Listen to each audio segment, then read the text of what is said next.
We are live. We are live. How are we doing today? How are you, Grid? I see Grid.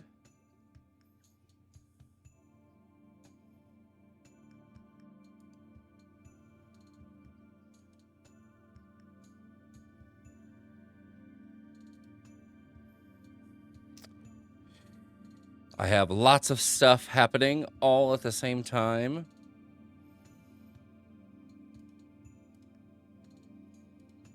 Lots of things happening.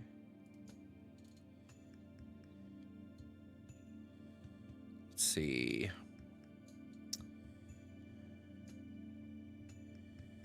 Headphones. Let's pull you down a little bit.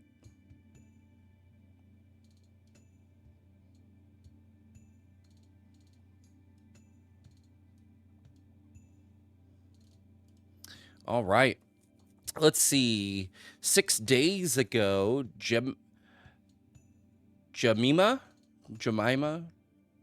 Design followed. Thank you, Jemima Design. Let's see, I have a video coming out like now, and I also have a short coming out now. So I am juggling all of that right now. So give me just one moment.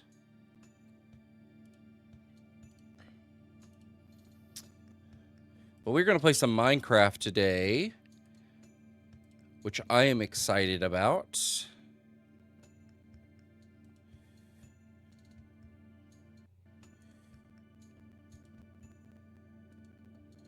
I am very excited to play some Minecraft.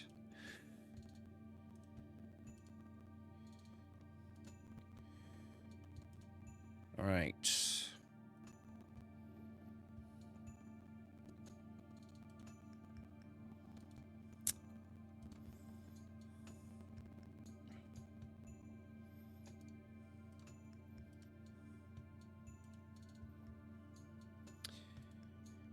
You ever have like a bajillion things going on at the same time?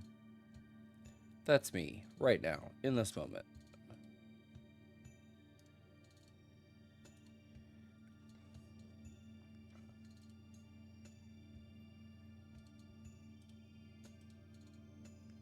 I like to make faces when I'm thinking, like this. Helps me focus. Got to make the thinking faces. All right.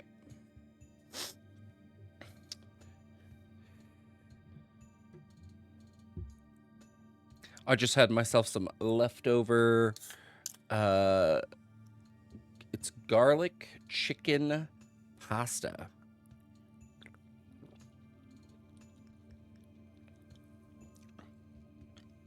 And it was delicious. It was very good. Yes, she did. The missus made that last night.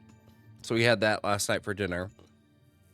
The girls aren't a big fan of all the garlic in it, so they had something else. But we had that. It was a crock-pot meal, so it didn't... it wasn't like a very intensive dinner. All right. Me too. Like, I feel like the older I get, the less my taste, like, the less taste my taste buds have. So garlic just hits it hard enough.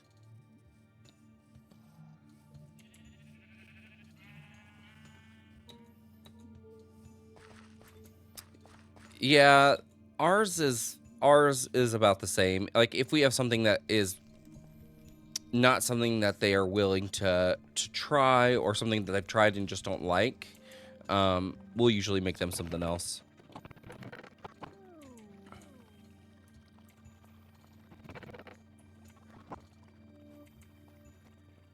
The Lock sisters are very big fans of cheese roll-ups. They love cheese roll-ups. Just shredded cheese and a tortilla thrown in the microwave. It is one of those things where they just go after it. That's usually a good meal for them to substitute.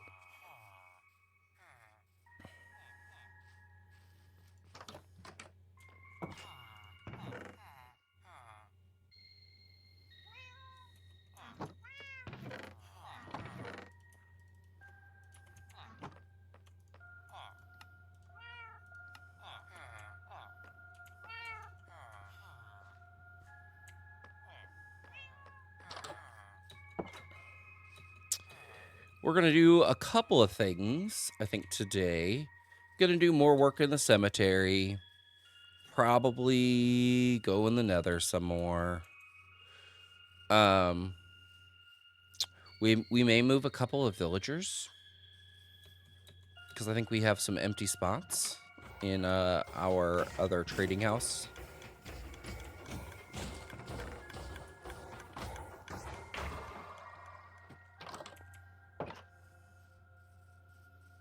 Shoom. Shoom, shoom.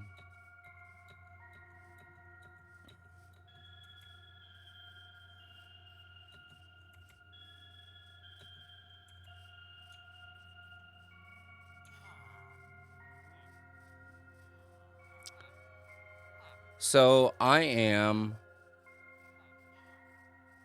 pretty excited about our potential game grid. Just new fun stuff to be able to do.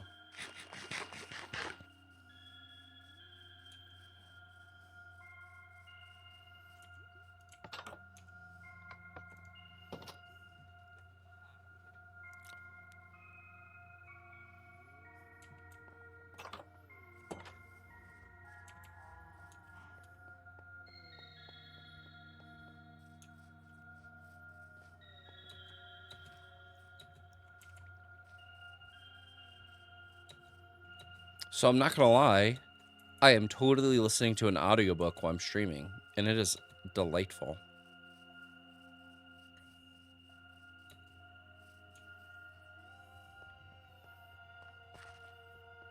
I am listening to Stephen King's It. And it's pretty good. Really like the idea for an origin event, but I want to make sure it up some and have a really cohesive idea and know what makes it different from other M&M games. Currently watch you dumping out and working on it. Oh, okay. You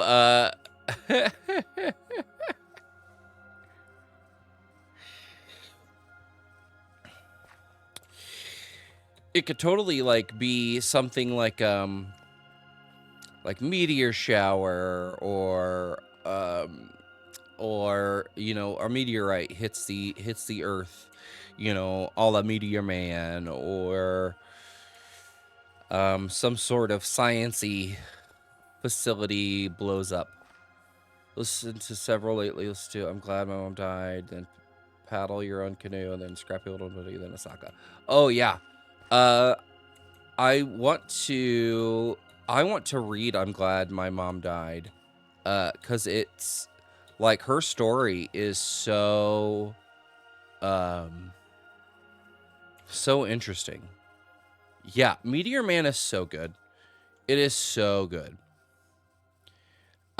It's one of those movies where like it's a comedy, like a superhero comedy, and it's primarily like a black comedy. But it has so many, it's wild, but it still has so many good relevant like things about it.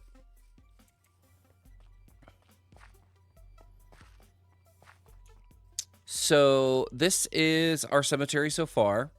We don't have a lot of gravestones in it yet.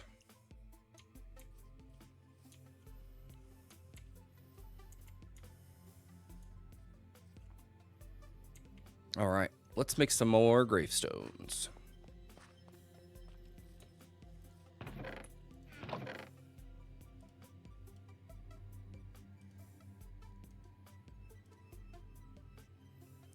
Let's get some mud, some packed mud, some regular dirt.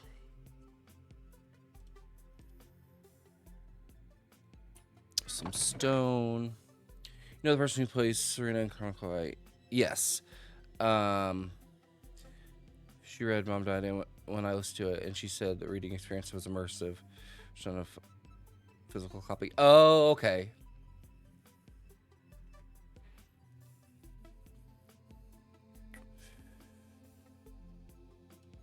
There's some books where I like reading them. Other times I like the audiobook. I recently listened to Great Gatsby because, like, I haven't read it since high school, and it was really good because Sean Astin narrated it. It was great. Nick Offerman reads Paddle Your Own Canoe, and that was a big draw for you. Yeah, that's so cool. Asaka's voice actress read Asaka, so that was awesome.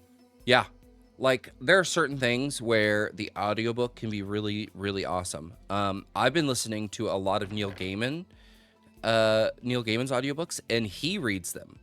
A lot of them anyway. And it's just so cool because you get Shazam reading Gatsby. Shazam reading Sean Astin? Isn't Sean Astin?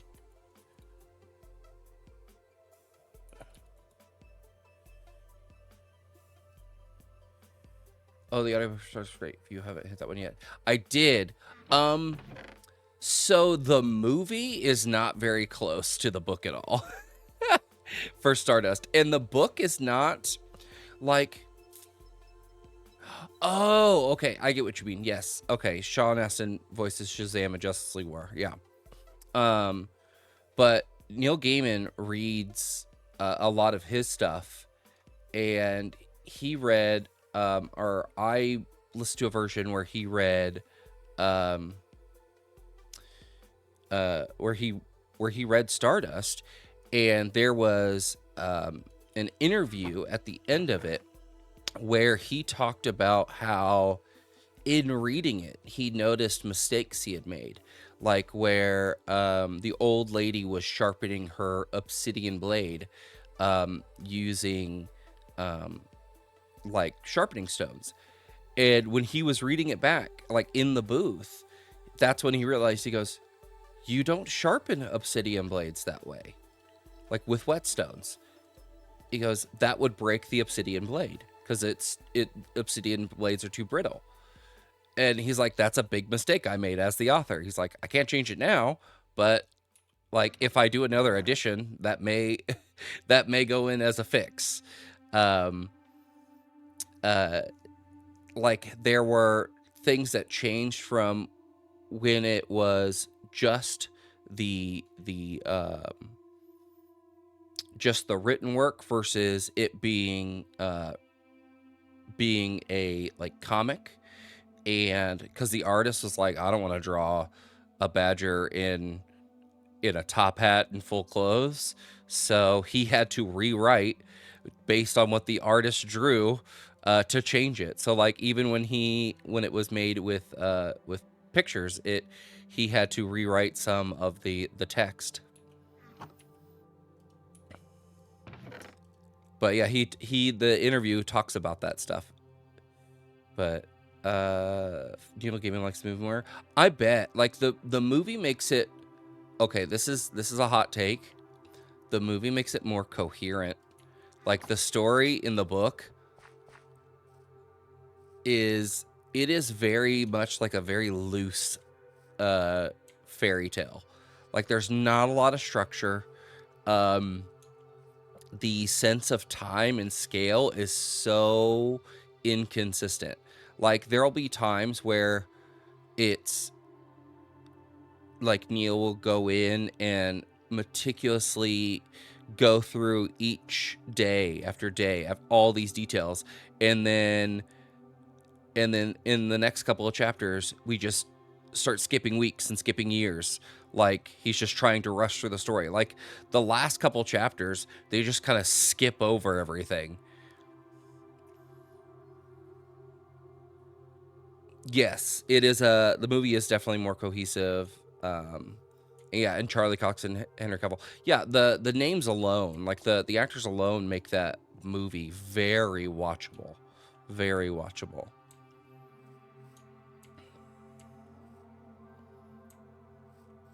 All right, let's do some of this.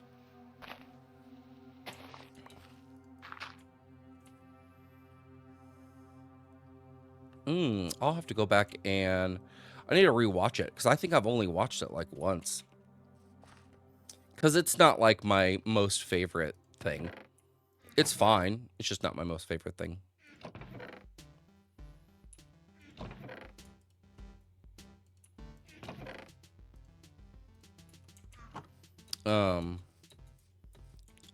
I read through the Graveyard Book.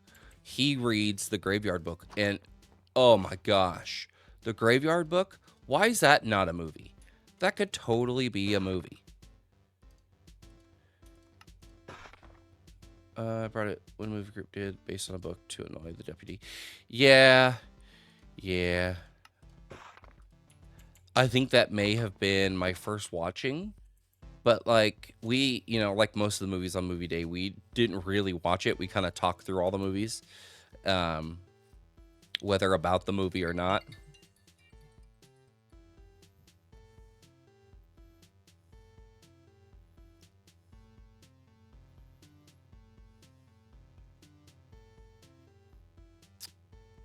The wife has called. Hold on.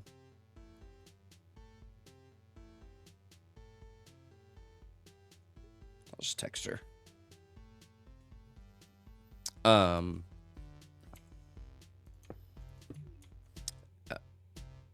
Actively watching very few. Most of my mind is Brokeback Mountain. Yeah, and what's sad is that movie is beautiful. Regardless of content, that movie is just beautiful. It's just a great movie. There is no reason, like I guess if you are bigoted or uncomfortable with that subject matter, I guess, but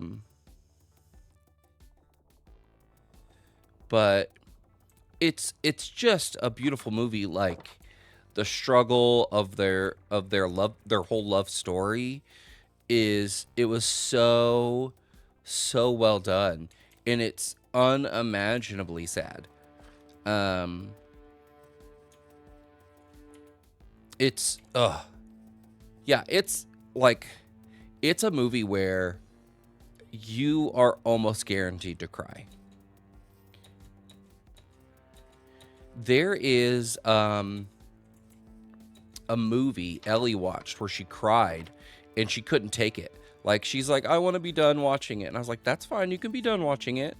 You don't have to keep watching it. And it was based on a book that they had read in school. And, oh gosh, what is it? Hachi,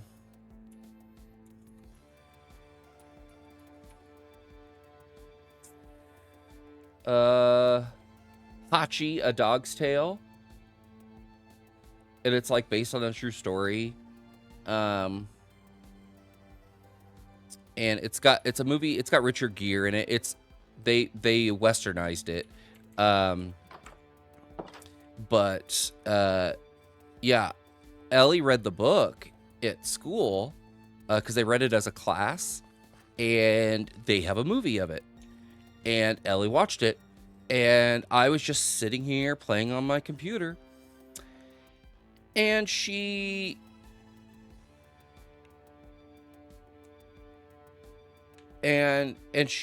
like, I hear her whimpering through my headphones, and I take my headphones off and I ask her what's wrong, and she's like, it's so sad.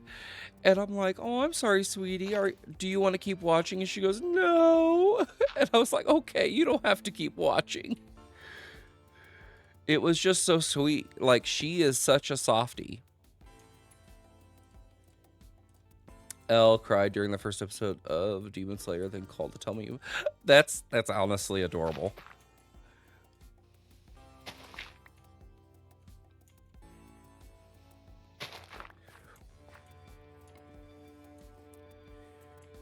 We haven't gotten into crying during anime yet. I'm trying to think. There are some sad scenes in the Ghibli movies. My Neighbor Totoro was kind of sad for Ellie when she first watched it.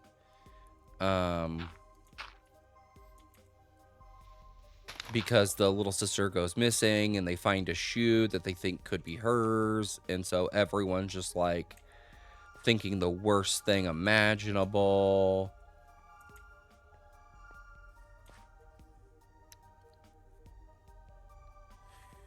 Oh, wow. I mean, Demon Slayer's pretty bloody and violent, but I would say she's probably, like, she's old enough to be able to distinguish between that stuff, I would think. We kind of, like, on stuff that's questionable, if I haven't watched it first, we'll sit and watch it together. And there are times where I'm thinking, oh, this might be questionable, and then it turns out to be just fine. And other times where I'm like, oh, this should be okay, and then it's not. It is very much not. So,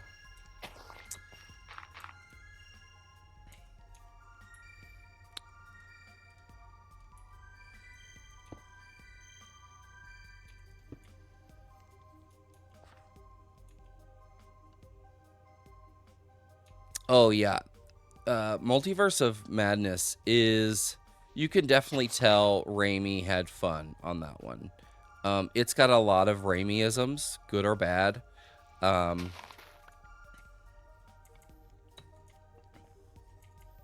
I will say there are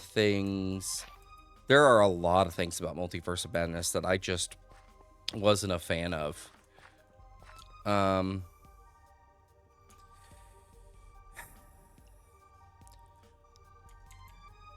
A lot of, and it's kind of, some of it's typical MCU things, like setting up something intense and amazing and then letting it fizzle away in a joke. It's going to be your new hyperfixation. She already told you that she wants Demon Slayer stuff for a gift for holidays, like shirts and pops and stuff. Well, that's fun. I mean, new obsessions are fun. You know, it's a great way to start figuring out what you like and dislike. That'll be fun for her. Now, for your pocketbook, on the other hand, and for your wallet, I'm not sure. Like,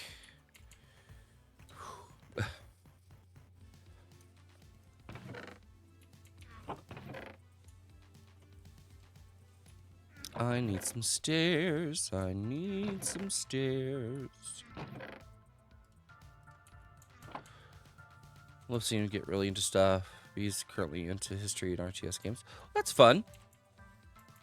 I tell you what, I played Legends, and I can see myself getting addicted to that game quick.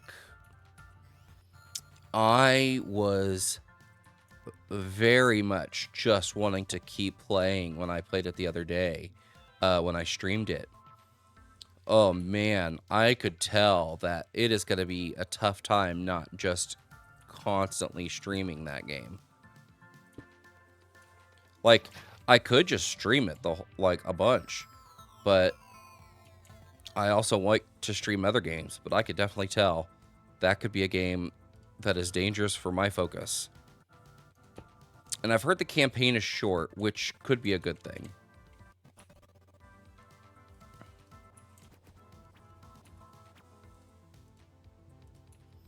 Got a laptop for Christmas and plays games every day, usually RTS.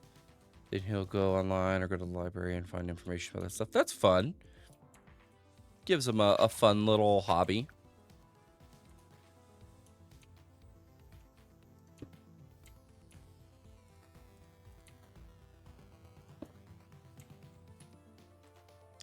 Let's do some of these.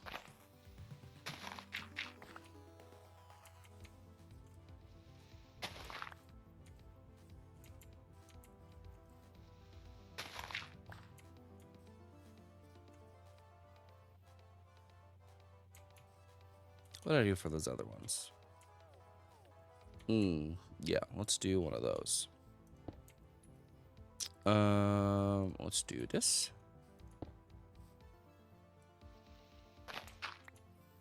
And then boom.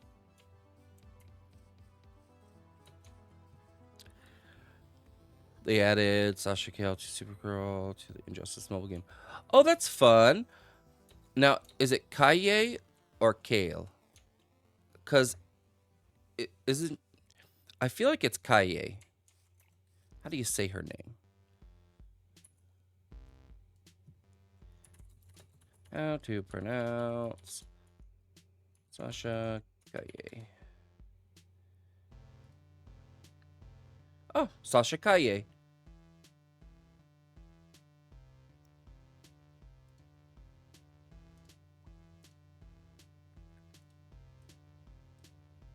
She's an American actress.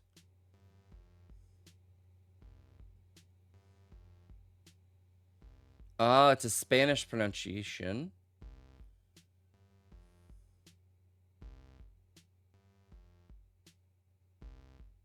Oh. She's of Colombian descent. Cool.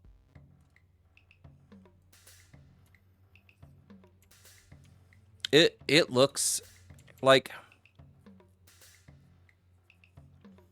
leading actor aside, it looks really good. Like there's no escaping the controversy. Yeah, Meta's gonna have a big crush. Yeah, he is. I mean, she's cute too. So it's not a difficult crush to explain. Yeah. Like I'm having reservations about being really relentless towards them, mostly because they pled guilty. Like, they didn't just keep denying it. Now that's not a way to excuse the behavior or not, but it is a step in the right direction, I feel.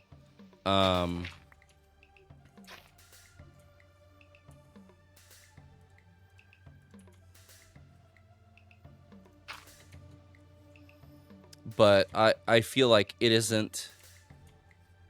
Yes, they still did those horrible, awful things. Like, there is no getting around that. They could have, like what a lot of people in the public eye do, and just keep their fan base after still doing horrible things just because they are a childhood favorite actor. Looking at you, Johnny Depp fans. Good at acknowledging the wrongdoing and seek help, but it doesn't erase it. Yes, it doesn't erase it. And like, so like whatever legal ramifications, whether it be fines or time or community service and any sort of therapy or counseling, that's the legal and personal accountability and consequence to it. But being in the public eye means you also have to account for public, like the public perception of it. And if you don't, then there isn't, you can't do anything about public perception. I can't wait to see what Disney doesn't do regarding their current problematic actor, current most visibly problematic actor. Yeah, it's strange because this isn't new. Like, Brolin beat the ever-living crud out of Diane Keaton when they were married. Jeremy Renner, domestic abuse. Like, it is they haven't shied away from hiring problematic actors. And just because people have forgotten, they've kind of gotten away with a lot of it.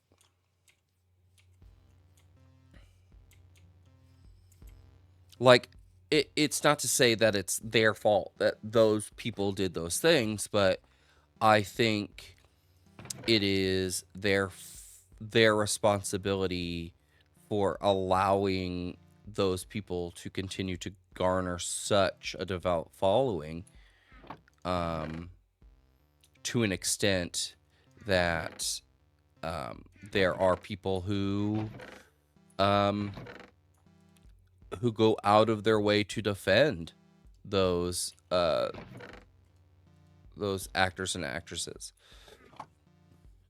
Honestly, Jonathan Majors thing shook me hard because it was such a huge part of his. Saying that suit hard, especially after Lovecraft. How are they fall in Creed 3? Yeah, and what's sad is like he just came off a huge press tour for a lot of the movies he was in, and there were times where he talked about toxic masculinity and ways of getting around it, and how embracing the feminine side of himself kind of helps him with that. And it just shows that there is a still a problem with how, like, you can be trying really hard to not be that kind of guy, but have a hard time still with those sort of behaviors and actions. Being a good person or making good choices doesn't always protect you. You can't just rest on your habitual nature of being a good, accepting, and tolerant person. Like, it takes consistent effort and practice and vigilance to understand what your limitations are. Not only devout following, but targeting the impressionable as a specific demographic. Yeah. As your dining room would say, you got to be who you are in the bar room and in the dining room. Yeah, it's something to where you have to be consistent, but even that consistency of who you are isn't always enough. Like, you have to be willing to check yourself, and when you have overstepped, and be willing to be checked by others. I think, and there is no perfect way to do that. And no one teaches you how to do that. No one teaches you how to be responsible for yourself in that manner. There's not a class. It is not something that, especially parents, when we were kids, didn't really do that. It's things that I try to reinforce with my kids, but it's hard because it's not a clear-cut thing. And it gets more difficult as they get older, and as they experience new things and form new opinions, and yeah.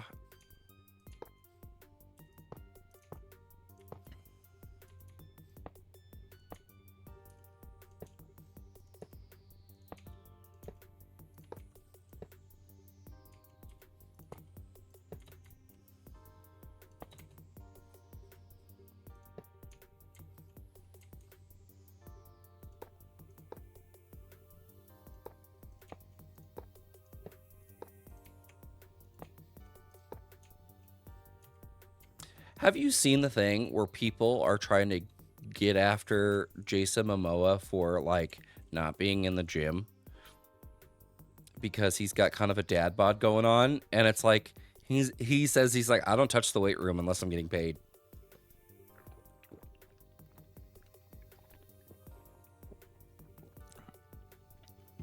I was like, good for him. Because he's active, but he says that he'd rather go swimming or climbing or whatever. yeah, like he's a strong guy, and he's got he has a good like physique. But the interview I was reading of his, he's like, even lifting all that, he's like, the hardest thing I did was yoga. Um, yeah, he's not mortgaging his body for yeah. He, there is a huge problem, I feel, with how we see this a lot with male actors, and I'm sure it happens with female actors and actresses as well. But the kind of use of the performer's body as a prop, and while it can be funny or important, like a lot of times it's like people think that you can look like Chris Hemsworth and Thor just by, you know, going to the gym every day. And I'm like, no, like that guy has professional trainers and he has professionals running his diet and running his workouts, pretty much scheduling his life to look like that. And that's not possible for people who do not have that money or connections. Like, it's just not. There is no way it is possible. You can't build that much muscle mass. Yeah, medical assistants. There's like, I mean, the whole like being natural or not, like as long as they're safe, I really don't think that's a big deal. Like if people take like HGH or even steroids, like whatever, like you can be healthy and strong without being a giant. Very true. Yeah, and you can be in great shape without being a giant. Like you can be in amazing shape. You can be really lean. But it is not possible. Another thing, the layperson doesn't have access to funds. Yes, it's like it is just not possible to be that big without devoting a lot of money, a lot of time, and really like, and it's for what? Like for me, oh, I don't need to go down here. For me, like I like to lift weights. I like to be bigger and stronger. But I don't need to look like those guys to justify some of the things like I'll see in a weight room. I don't know. Like it's like Hugh Jackman posted his meal prep for the week, that his personal chef prepared for him, because he's gaining mass for Deadpool 3, which is fine, and it's not a knock against him, but there's just like, that's not possible. Like, because he is still able to work out, do interviews, do other movies, spend time with his family, all that stuff without having to worry about eating, without having to worry about cooking because someone else does it for him. Like if you place that additional responsibility on any other person, like it's just they're gonna fail. Like that's a lot. Robert Pattinson saying he refused to get future Batman garnered a lot of respect for me because it told me it wasn't going to play into the cliche of the Hollywood servitude. Yeah, I mean, and he was still in good shape. He was still in really good shape. Like the scene where he's pushing the table, that big like solid wood dining room table, like his big back muscles and stuff, like he was still in good shape. Like he still hit the gym, but he didn't hit it like Ben Affleck or Christian Bale did. He's making bank to be in the gym. He's able to focus on that for 6 or 7 hours a day. Yeah, I mean, he essentially either... Now, I'm not sure if Disney is paying for him to be in the gym yet.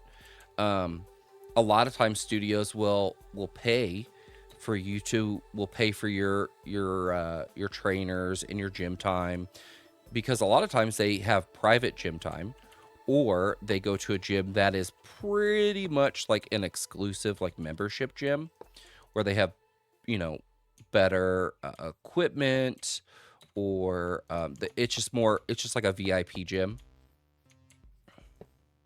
Like, one of the reasons why The Rock stays as big as he does is because he takes a gym wherever he goes. I mean, that's smart when your body is part of your image of the brand of who you are as an actor. It's genius. Whether and that's not to say that he is, because there's always a huge controversy around The Rock and being natural or not. You can take steroids, but you still got to do the work. Like, you still have to lift. It doesn't make the lifting part disappear. Like, you still got to put in that work.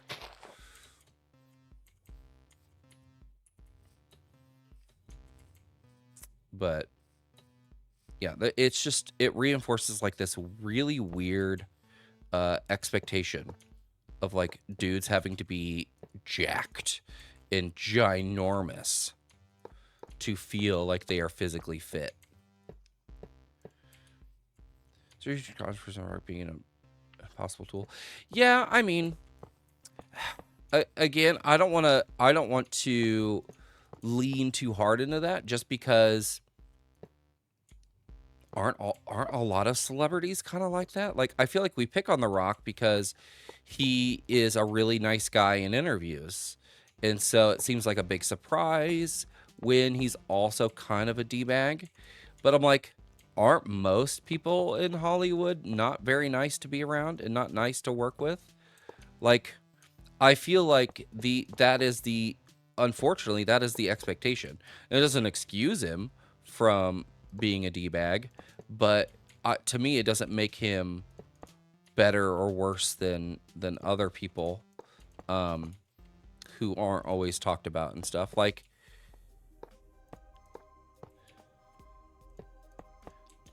there's a lot of, like, I don't think that, like, and he's even said, he's like, I don't do acting to be a good actor. He's like, I'm there because it's action and it's fun. And, you know, he's like, he was on like the Graham Norton show. He's like, I don't like dig deep into a character. I don't, that's not the kind of actor I am. He likes doing the action part of it. He likes being the look of the character and that kind of stuff. The Rock and Patton Oswalt are the two where I'm like, mad about how they suck. Yeah. The biggest thing that I've heard about Patton Oswalt was the thing where he talked about Finn Wolfhard, his name, like at the first like Comic-Con that the Stranger Things cast was at, and he introduced Finn Wolfhard and said something to the effect of it being like the best porn name. And you could definitely tell Finn was not comfortable or okay with that. And like David Harbour and Joe Keery were like, don't worry about it, man. That's, don't listen to him. That's not cool.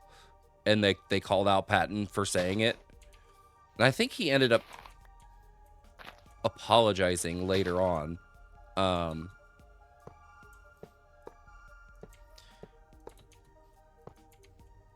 I just hope Patton Oswalt doesn't go the route that a lot of comedians are going with now of, oh man, cancel culture, Gen Z, they don't know how to write a check, they don't know how to write in cursive, blah, blah, blah, blah, blah.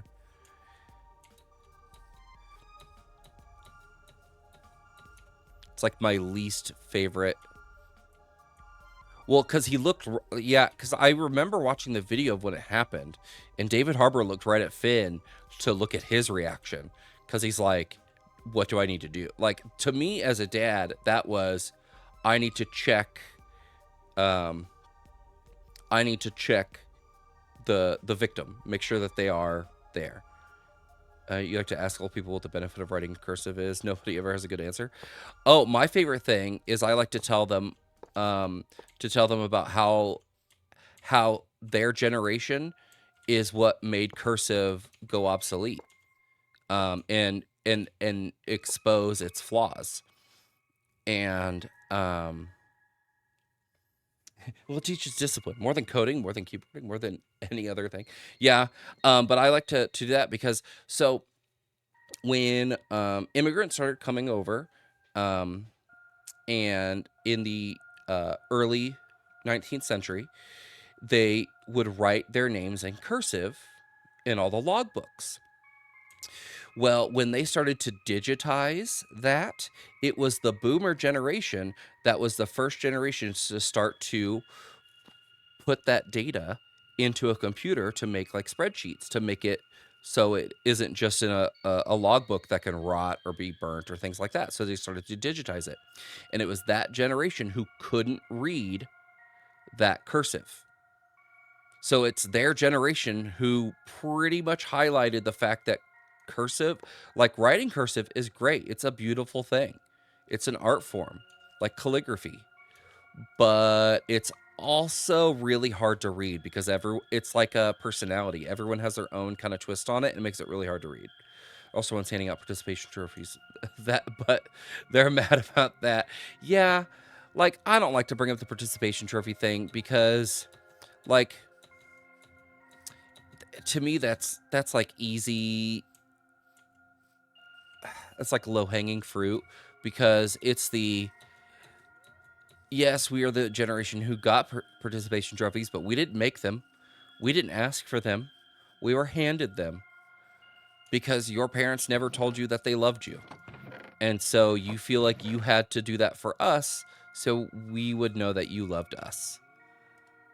Like, to me, it spouts that they just weren't taken care of as kids. Once named a super character champion. I'm all about low hanging fruit. This is true. Especially peaches. Peaches are delicious. I mean, I did make a teleporter whose name was Atlas Walker. So, which, an on the nose name, but it's an awesome on the nose name.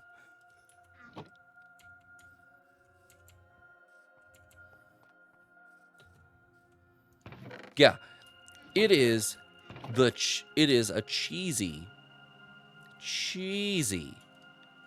on the nose kind of thing, but it is also gloriously good. Yeah, it is. There's some subtlety to it. It's like where a nose piercing would be. I hate you so much because that's so good. uh, that's so bad. Oh my gosh.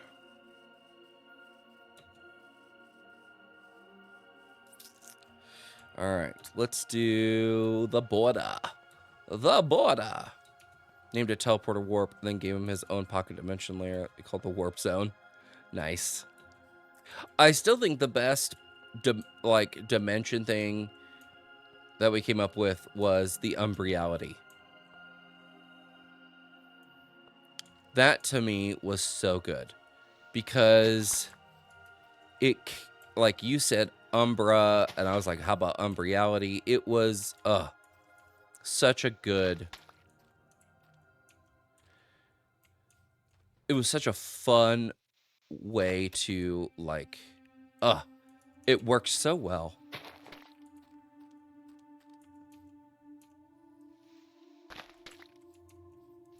Oh, Evening Star is totally in the Insertiverse too. A lot of lore around Evening Star was very good. You should be very proud. Thank you. I have more, dude. I have so much more. But like, what we did in those games was really just like the introduction. Like, there's a part where I have written down that when he was like, when his family lineage was given / cursed with the power, it was um it it was a way to combine two. So the way I wanted it to be was that the the avatars of light and dark in the universe are two siblings, like two grand godlike siblings. And Evening Star, or whoever holds that power, is like a conduit for both of them. Because with light and dark, because everything exists within the reaches of light and dark. So they're like two sides of the same coin. They are like reflections of each other.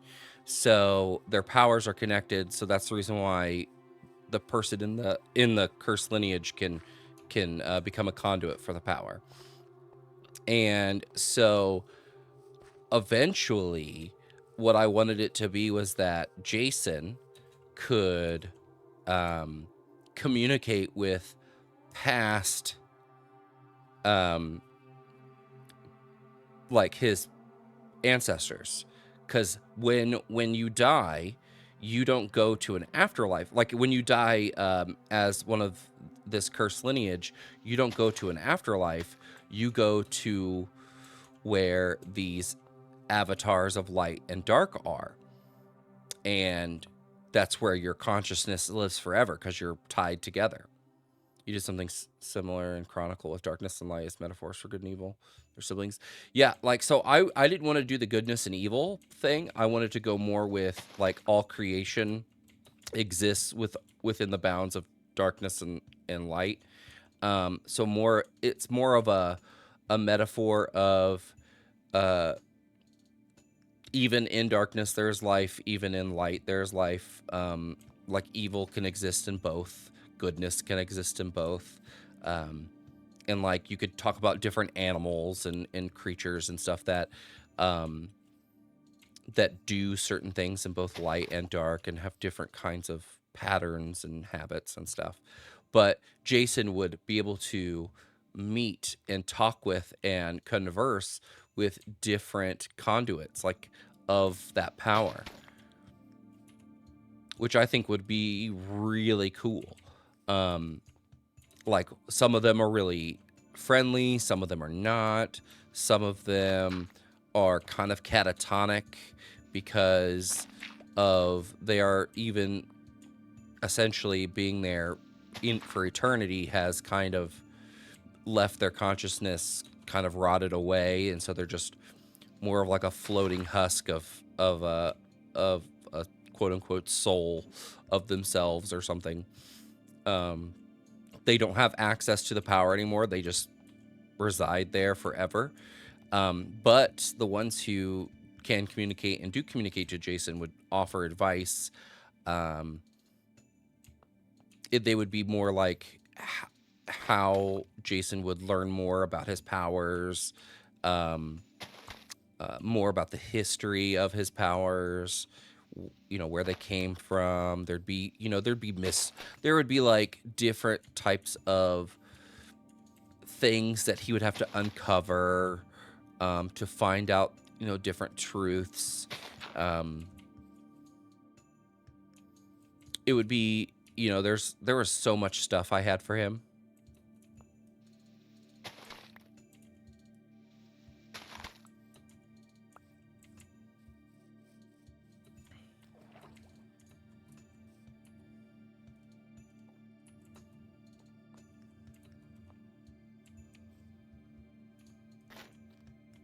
Kind of like with Block Party too. Like, I had a lot for him.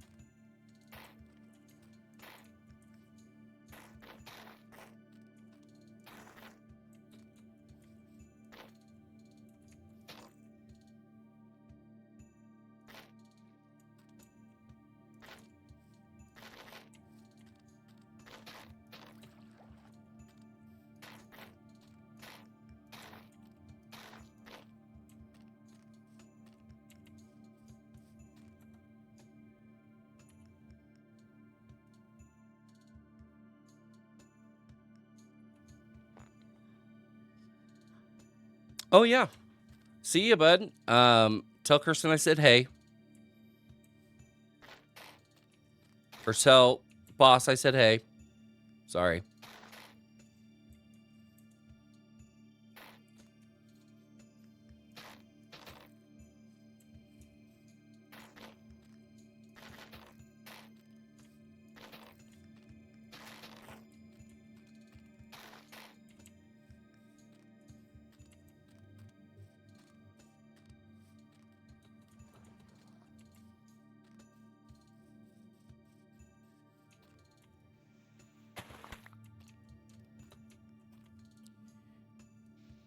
Get the grass put in the mud. Get the grass put in the mud. Get that grass put in the mud. Get the grass put in the mud. Grass, mud. Grass, mud. Grass mud. Grass mud. Grass mud. Grass mud. There it is. Grass mud. Grass to mud. Grass mud. Grass to mud. Grass to mud. Grass to mud. Grass to mud. Grass to mud. First we take the grass and then we put the mud. And then we take the grass and then we put the mud.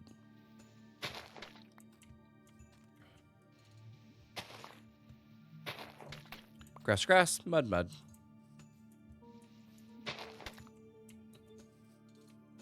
All right, now let's do some coarse dirt.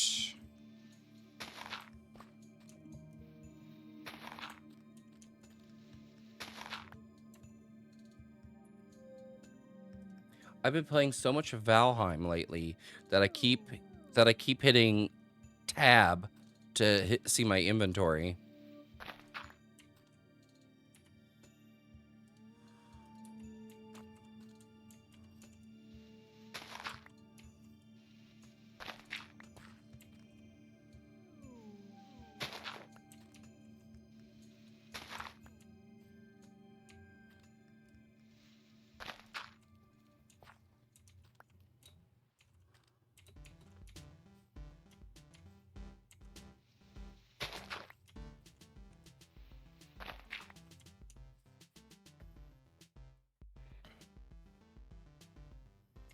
Let's see.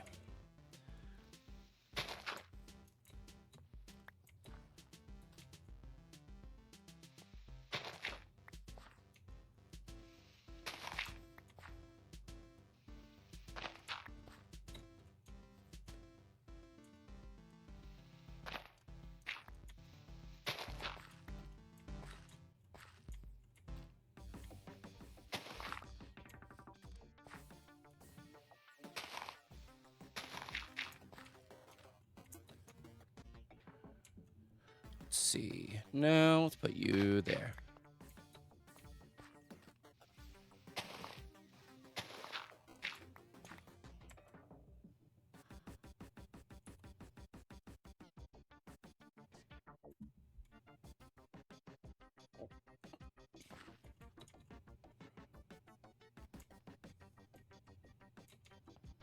Let's see.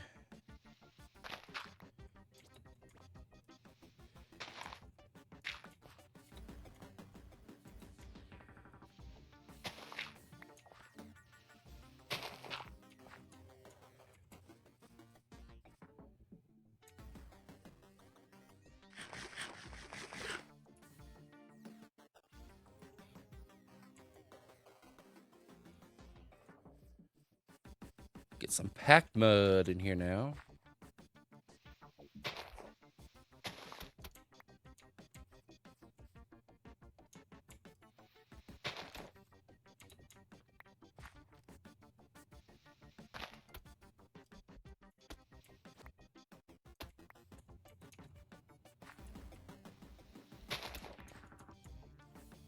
There we go.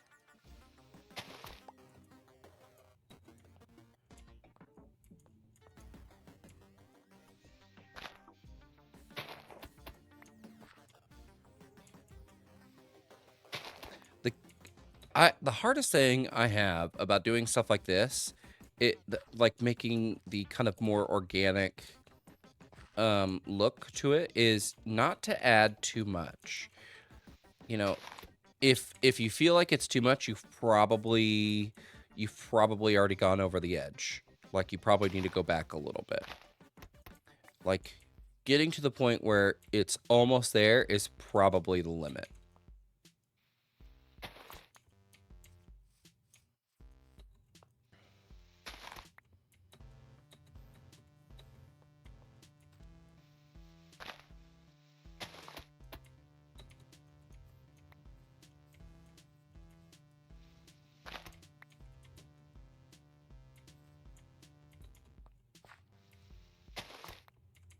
There we go.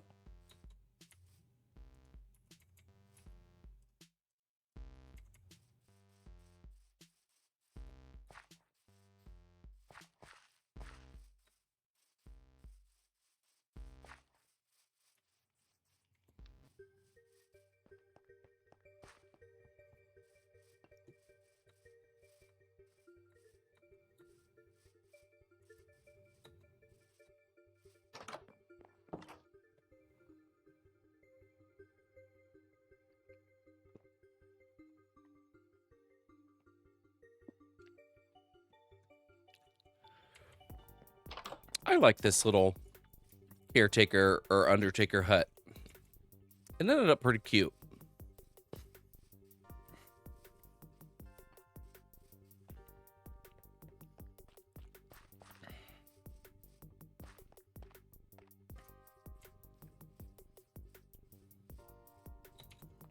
All right, so do we want Podzol? No, let's not do Podzol. Let's just do path blocks.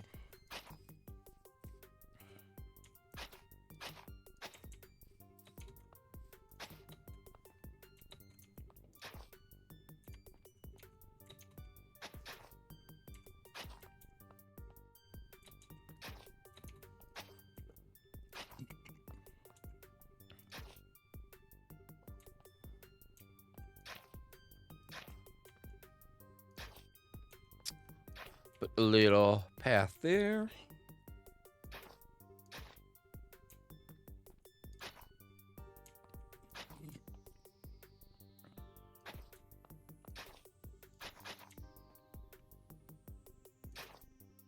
All right.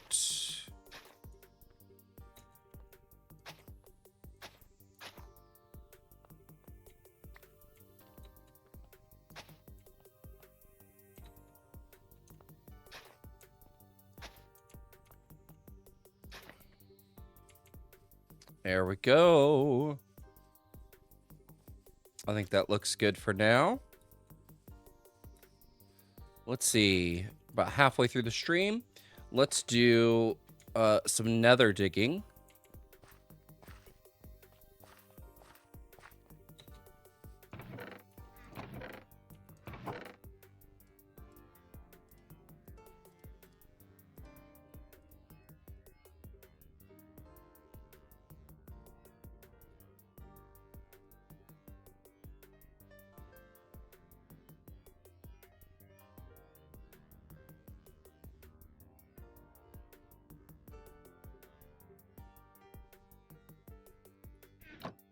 All right.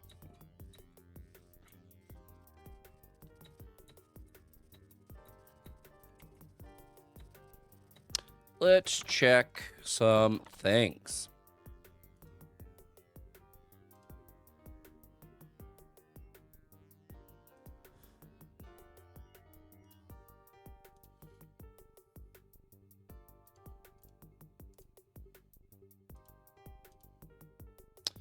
Um,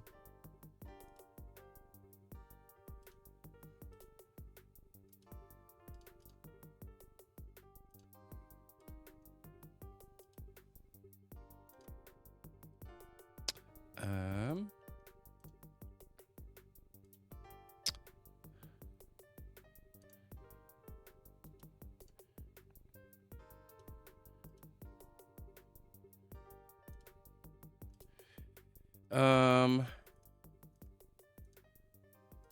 Seems that our short is getting some pretty good traction. Video's not so much, but that's okay. It's a pretty niche, you know, it's retro video game unboxing, so it's a more of a niche thing. That's okay. No big dealio.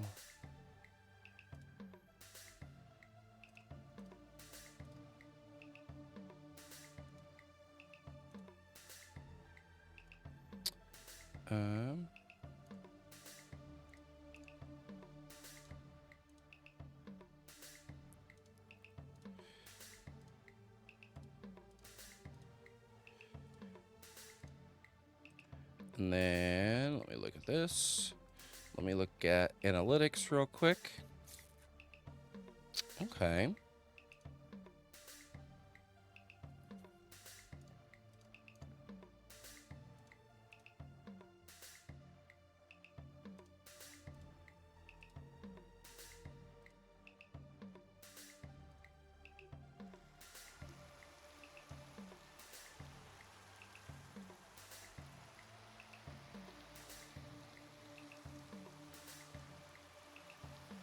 All right.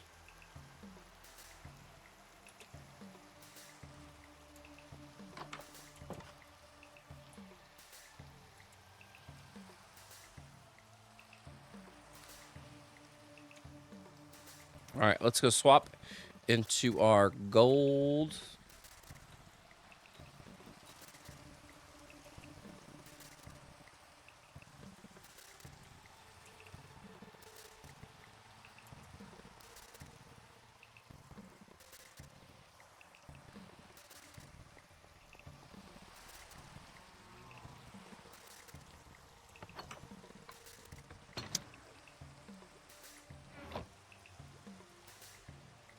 Boop-a-doop-a-doop. Boop-a-doop-a-doop. Boop-a-doop-a-doop.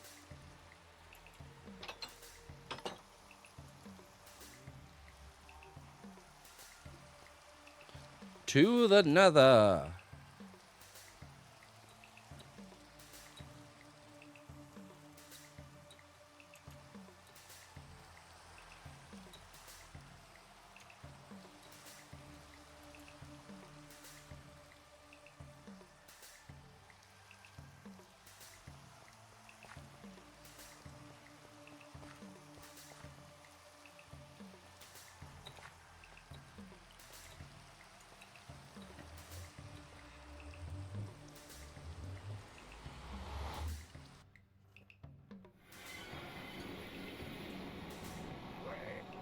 Wah, wah.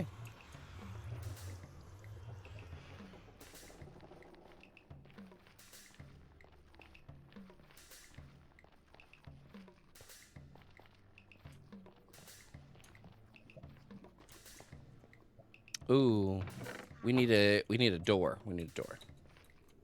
We gotta go back, but not for long. We just gotta go back.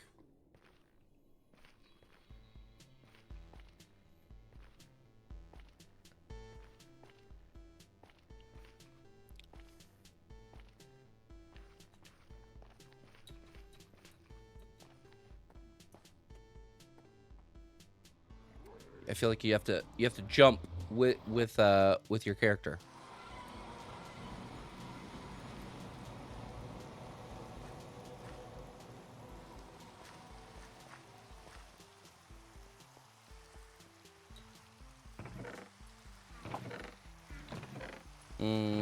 No iron there.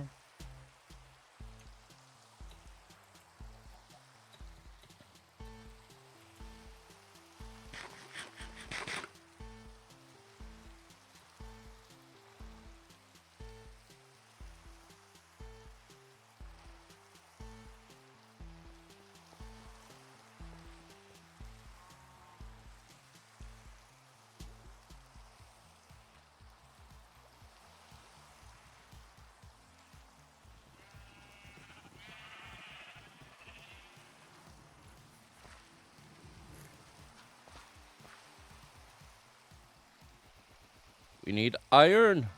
We need the iron.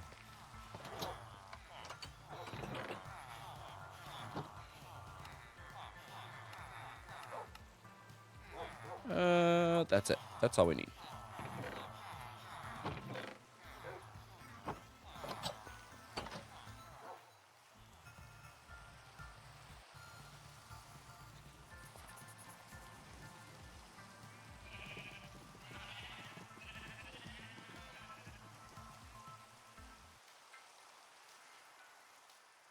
What do I have over here? Oh, I have the fishes. I forgot.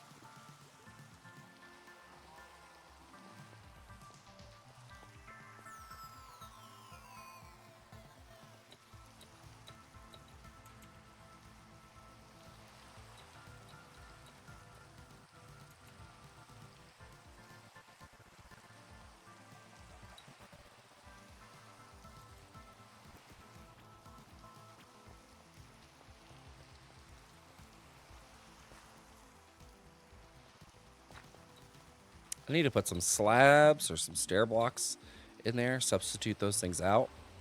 I'll have to do that soon.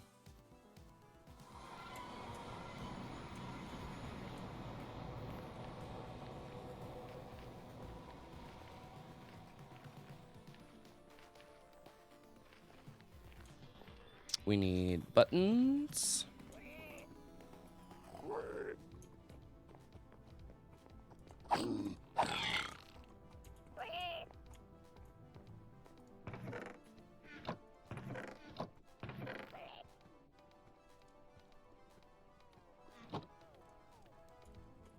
Ooh, I need 2 more. 2 more buttons. The buttons I need.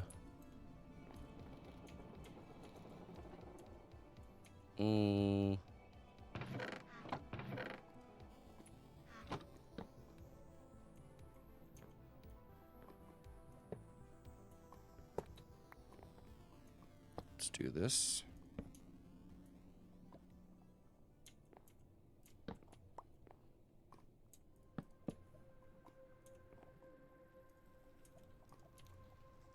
Oh. There we go. And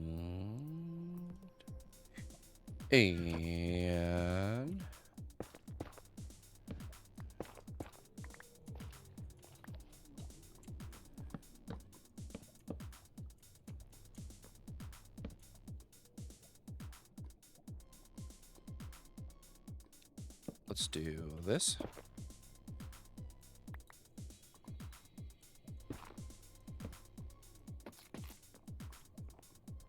That looks okay.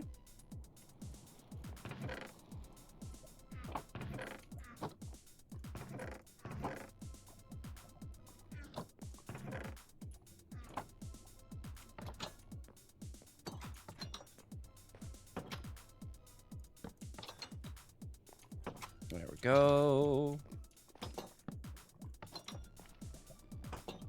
All right. We have digging to do.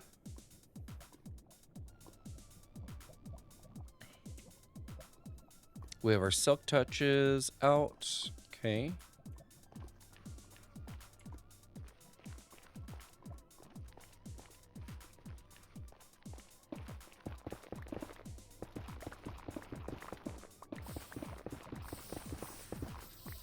Now, we have lots of netherrack still, so we can just lay out stuff, but we can also use what we have out here.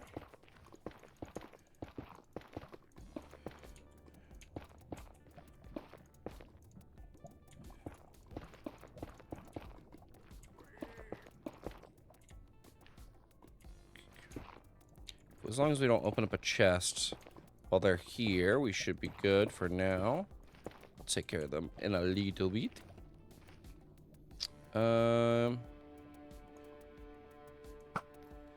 Haha! Oh, is that a crossbow? Crossbow!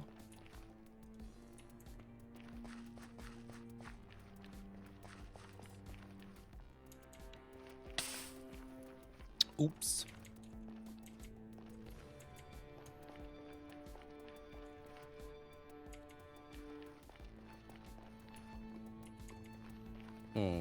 We need something to mark that a little bit more significantly.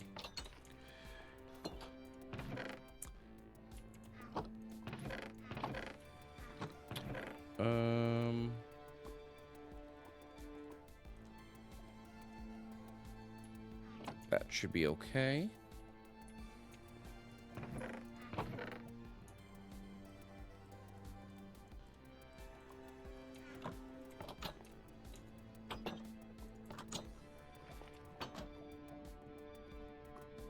Oh.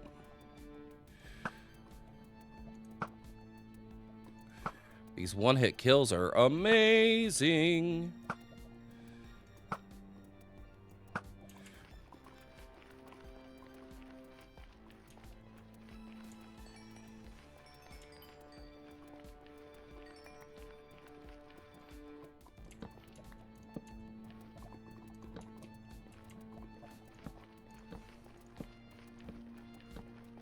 There we go.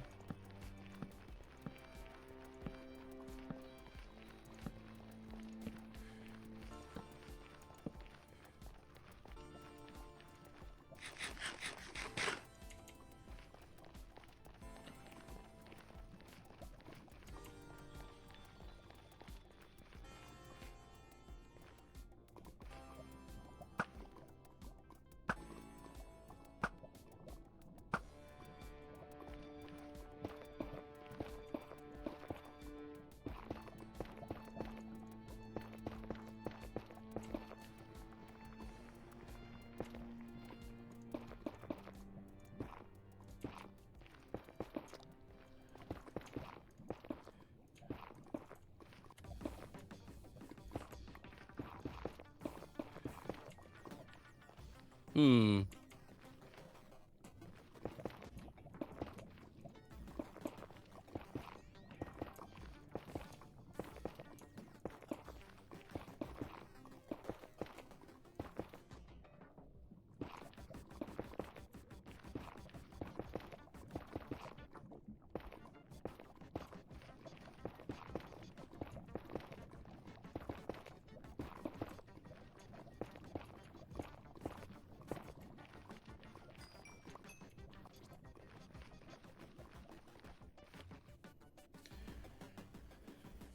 This is a big project.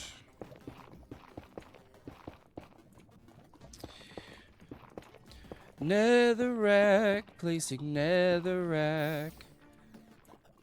It's red and kinda grainy. Netherrack, placing netherrack.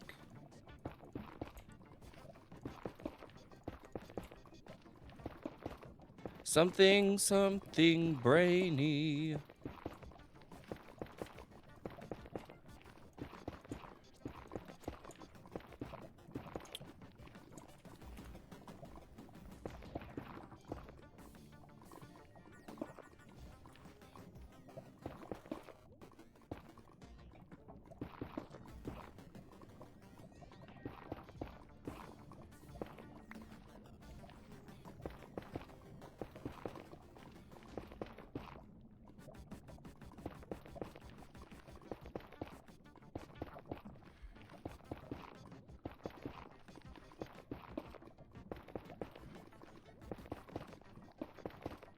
Look at all this.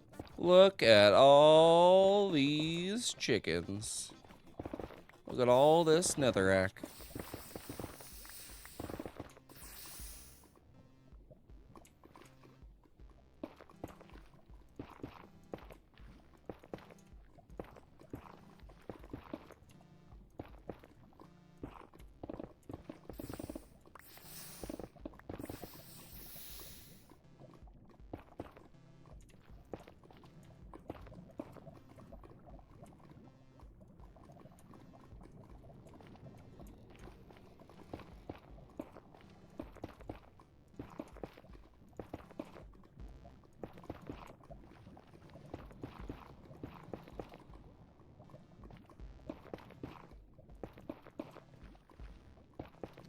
There we go.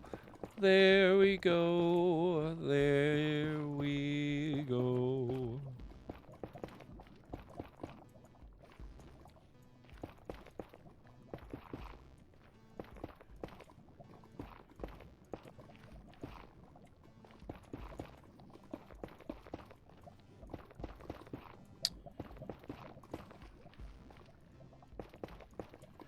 Hopefully when I get over there, there's some netherrack actually at lava level. That way I don't have to place it all.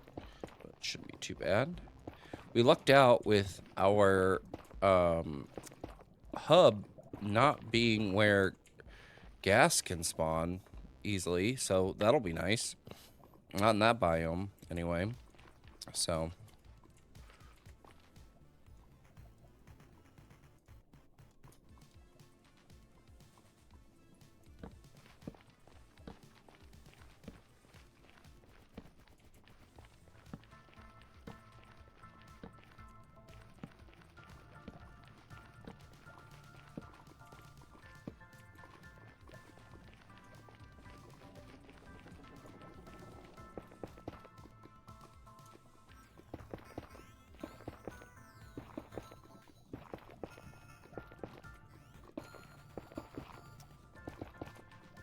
Look at this.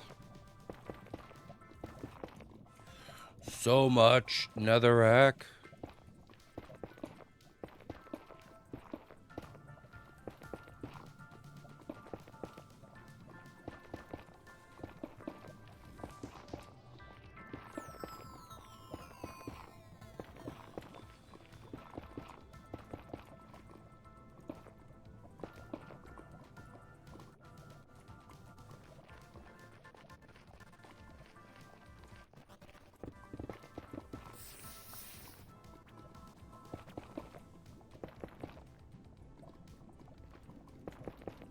There we go.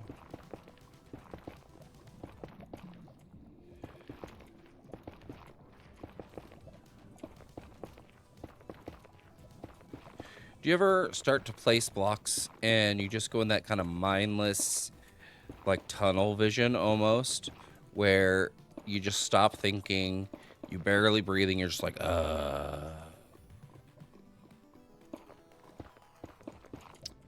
I feel myself slipping into that so easily.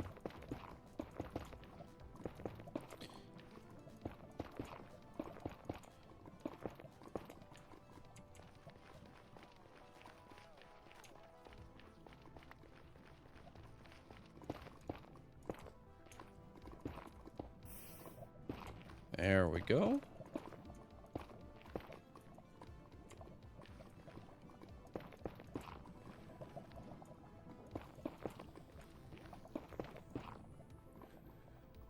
Gotta keep an eye on those guys, because if they bump me and I go in the lava, I'm done for.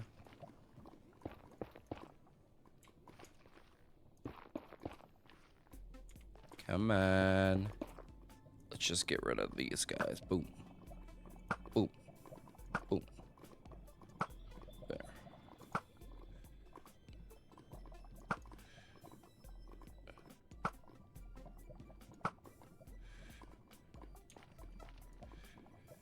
Get rid of you. Get rid of you. Get rid of you. Haha.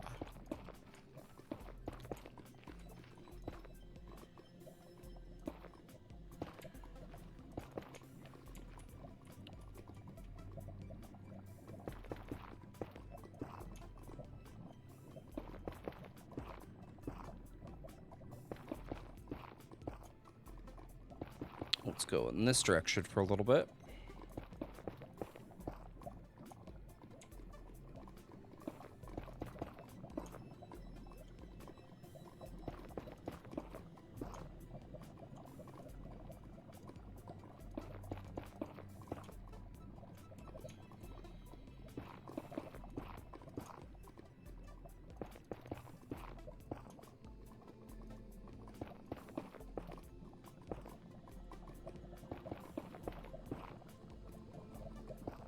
There we go.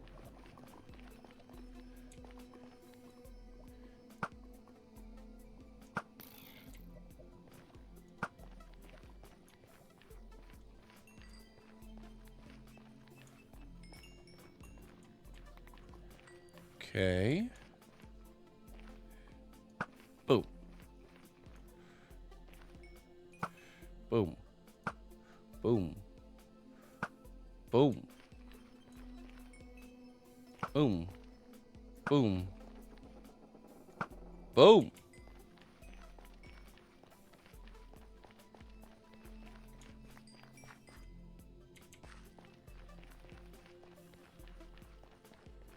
All right.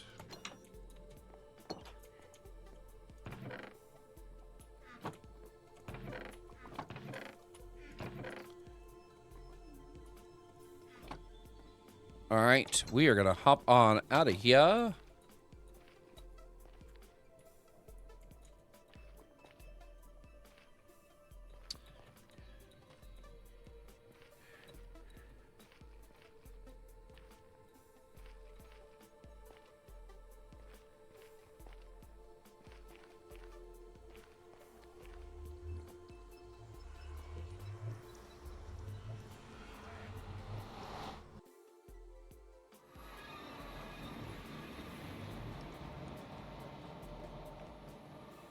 Ooh, let's add some slabs and or stairs over here.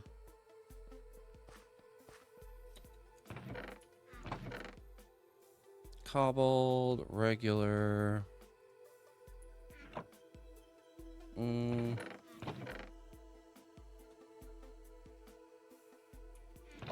I don't think there's any more.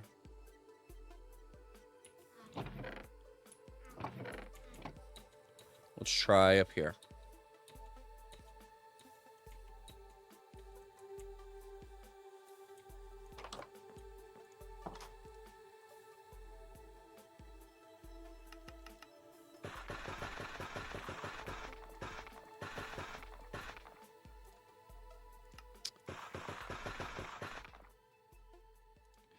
Okay.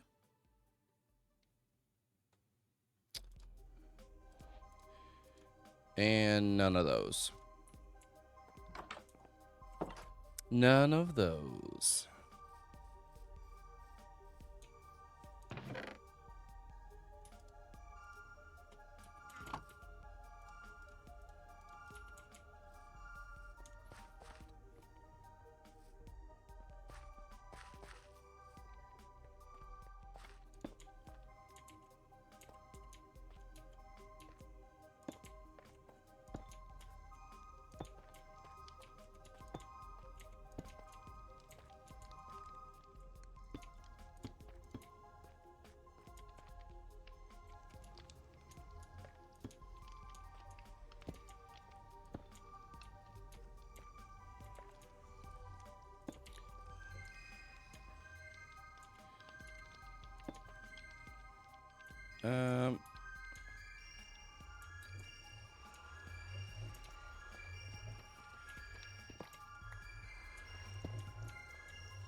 There we go.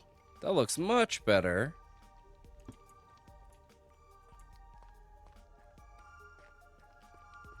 Let's hop over here and do the same.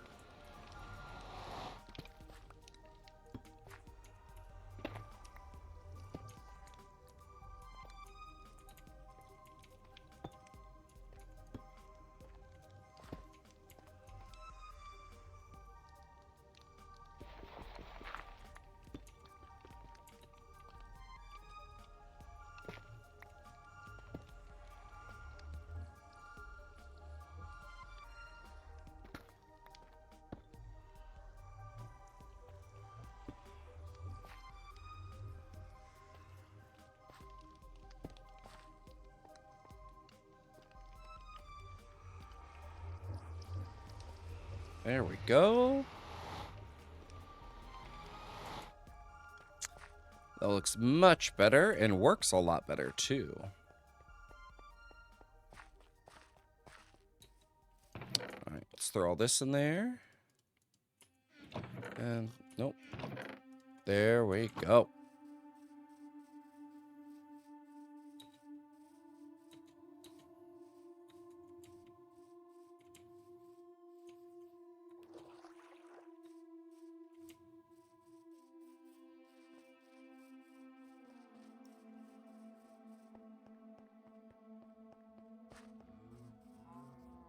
All right.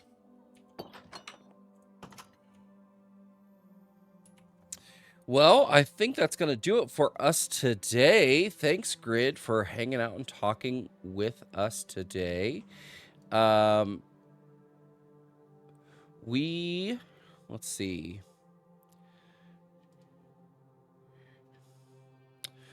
We are going to go raid Miss Gracie, who is playing some Minecraft. She is pretty awesome. But thank you guys again for watching.